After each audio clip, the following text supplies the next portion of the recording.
Hello বন্ধুরা, welcome to my another vlog. আশা করি আপনারা সকলেই ভালো আছেন, আমিও ভালো আছি। আজকে আমি আমার ছাদ বাগানের কিছু গাছ ঘুরিয়ে ঘুরিয়ে দেখাবো। চলো শুরু করা যাক। বন্ধুরা দেখুন, এই জায়গায় রয়েছে ভেন্ডি গাছ। দেখুন ছোট ছোট ভেন্ডি হয়েছে। বন্ধুরা, আমার ভেন্ডি বিশাল পছন্দ খেতে। তাছাড়াও এই ভেন্ডি গাছগুলো আমার হাতেই লাগানো।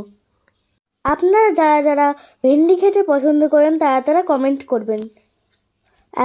এখন আমরা দেখছি আমার টমেটো গাছগুলো, এদের ছোট ছোট ফুল হয়েছে।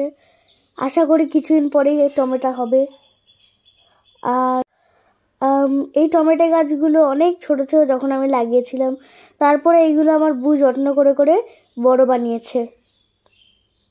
পাশে রয়েছে শসা গাছ, আর এতে আছে শসা গাছে ফুল আর শসার জালি পড়েছে। শসা এখন দেখতে পাচ্ছেন তো কত ছোট এখন জালি। শসাগুলো আর কিছুদিনের মধ্যেই বড় হয়ে যাবে, আর প্রচুর আনন্দও হবে এগুলো খেতে। আর এই গাছটাও আমার হাতেই লাগানো। শসা গাছ এখন অনেক বড় বড়ই হয়ে গেছে। এখন এইদিকে দেখতে পাচ্ছেন আরও টমেটো গাছ। এই গাছেও ফুল এসছে আর অনেক বড় বড় হয়ে গেছে। আর এইটা হচ্ছে বরবটি গাছ, এতে বরবটির ফুল হয়ে গেছে। আর আর ছোট ছোট বরবটি হয়েছে।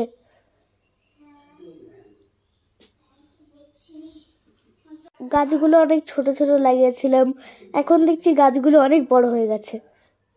এবার আমরা দেখাচ্ছি উচ্ছে গাছ, মানে করলা গাছ, যেটা প্রচণ্ড তিতো হয়।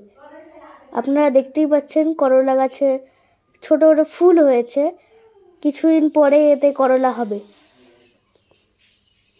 করলা হয়েছে ছোট ছোট। আর এইখানে রয়েছে আরও করলা গাছ। আর আপনারা দেখতেই পাচ্ছেন নিচে কিছু সাদা শাক আছে, আমি নিজে লাগিয়েছিলাম পাপার সাথে। আর আবার এখানে করলা গাছ চলে আসলো। এটা অনেক লম্বা হয়ে গেছে, মানে অনেক বেশি বড় হয়ে গেছে।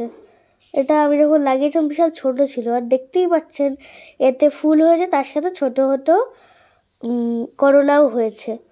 চলো পরের গাছে যাওয়া যাক। এটা হলো বেগুন গাছ, ওতে ফুলও হয়েছে, আর এই বেগুন গাছও ফুল হয়েছে। আর এইটা হলো আরেকটা করলা গাছ। আর বন্ধুরা, আজকের মতন আমরা আমাদের ভিডিওটি শেষ করলাম। আর আপনারা বলবেন যে আমাদের ছাদ বাগান কেমন হয়েছে কমেন্টে, আর লাইক, সাবস্ক্রাইব অ্যান্ড কমেন্ট করবেন। বাই।